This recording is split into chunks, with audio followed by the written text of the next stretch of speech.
2022 is a great year for music. A lot of some of my favorite artists from the past released some pretty incredible albums this year, and I found a lot of great new music as well. So I've never done a video like this before. I thought this would be a great year to start doing it. It's actually harder than you might think to make a list countdown, so I thought it'd be fun, so enjoy it. First off, I'll throw a few honorable mentions on the screen here. Didn't quite make the list, but because I wanted to make it 22 for the year 22, but definitely check those albums out if you haven't. I will put the names of them down in the description below. All right, so coming in at number 22, we've got Terror Cell, Caustic Light. It's a local band here from Richmond, Virginia. I haven't been able to catch them live yet, but I hope to soon. It's a great metalcore band. Coming in number 21, we've got Quadeca, I Didn't Mean to Haunt You. I remember seeing this guy. He's a YouTube rapper. I saw him do a reaction to Anthony Fantana's review of his first album, and I never listened to his first album, wasn't really interested, but then I heard people raving about this album and how the growth and maturity of this in just a short period of time, and it lives up to the hype. So number 20, we've got Candy, Heaven Is Here. It's another band from here in Richmond, Virginia. It's a pretty hardcore, I'd say more of a grindcore album. It's like 20 minutes of hardcore stuff and then about a 10-minute noise track at the end. I saw them live a few months ago and it's pretty good stuff. So 19, we've got Rigorous Institution, Cane's Marsh. I actually came across this album at a local record store and bought it back in earlier in the year, and it's a pretty fun metal album. Kind of mixes a good few subgenres of metal, and it's worth checking out if you like metal music. Number 18, we've got Desires, Escape. I was really excited when I saw this album come out this year because I loved the first album that they released 13 years ago, back in 2009. One of my favorite albums, just kind of a fun dance pop, synth pop album. Yeah, they didn't disappoint too much on this revival. I don't like it as much as their first album, but it's definitely still a good listen. 17, we've got Soul Glow, Diaspora Problems. I was really excited about this album earlier in the year. Kind of made its way further down the list as I ended up falling in love more with their older stuff. I actually saw them live back in May and I was really excited. They put on a good show, and yeah, really good hardcore album. Mixing it with hip hop and just really solid stuff. 16, we've got Hippocampus, LP3. This band my girlfriend actually showed me is a good indie pop band. They kind of stick out to me as one of the better in the game right now. I really like their sound, really interesting vocals and musical styles, mixing a lot of cool genres. Number 15, we've got one of the best pop artists in the game. It's Charlie XCX, Crash. Still really solid. She just makes some of the best pop music out there, and it doesn't really compare too much to her last 3 albums that she's put out. It's one of my favorite pop albums of all time, but definitely was still worth checking out. Saw her live back in April and was put on a good show. I would love to see her again someday. Number 14, we've got Mama Leak, Diner Coffee. Found this group fairly recently and really just got intrigued by their very interesting style of music, just implementing lots of jazz with black metal and even some hip hop influence in it. This album is a lot more jazz influence as opposed to the black metal, more black metal influence their earlier stuff was, but I still really like it. Definitely prefer their older stuff just because I'm a huge black metal fan, but still definitely worth checking out. Nobody's making music like them. Number 13, we've got Death Cab for Cutie, Asphalt Meadows. Wasn't sure if I was going to like this album or not. I've never really been big on the band. I've loved the Postal Service album. If you've seen my channel before, you know how special that album is to me. But yeah, I was actually really surprised at how great this album is. It mixes a lot of great post-punk and shoegaze and all types of good stuff in there that I love so much.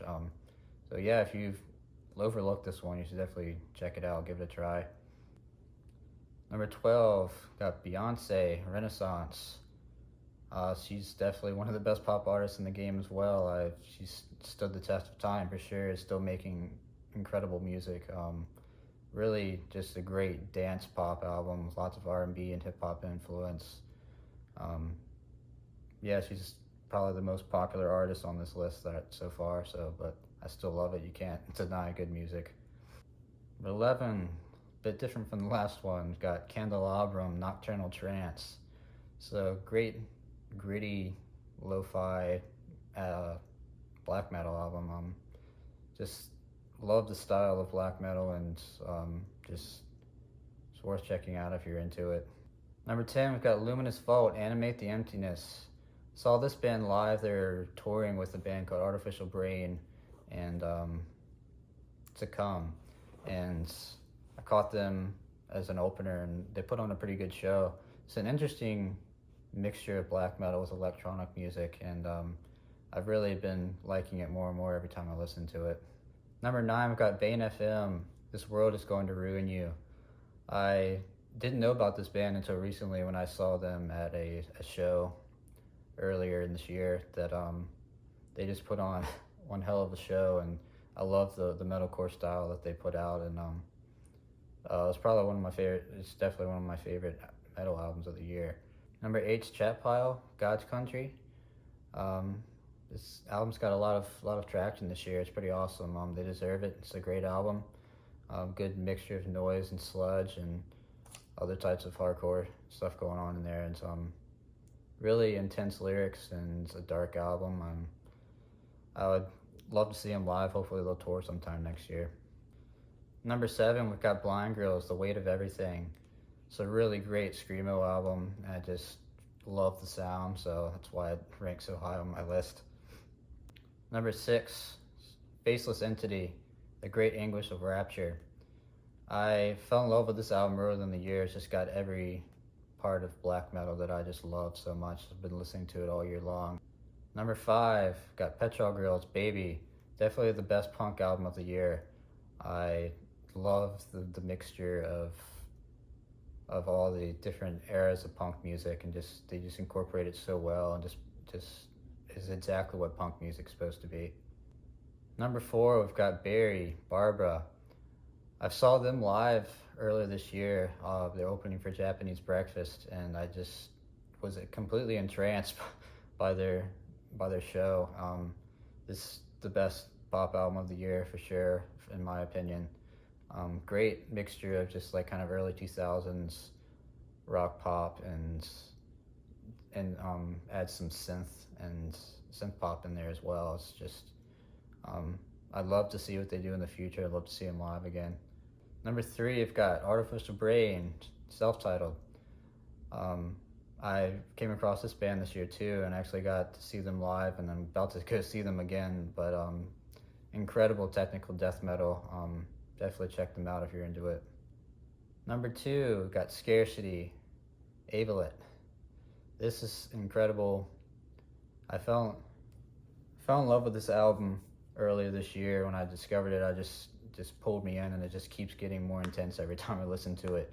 It's a very good mixture of it's a very interesting mixture of electronic music and black metal, very experimental, and it's very heavy, and it's technically just all one long song put together in one. But this album is very underrated and not getting enough traction this year. But please check them out, and they deserve some recognition. Really excited to see what they do in the future. I'd love to see them live. And taking the number 1 spot, we've got Kendrick Lamar, Mr. Morale, and the Big Steppers. It's the only album that has made me cry this year.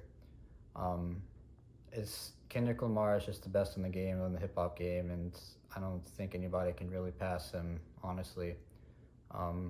He's just the best mainstream artist there is out there right now, and just always puts everything into his music. And I just couldn't be happier with this album. It's probably my favorite by him, and I feel like it's a bit underrated.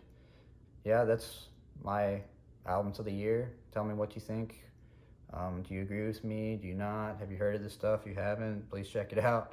Let me know your favorites down below. I'd love to hear some more that have come out this year. And yeah, thanks for watching. See you next time.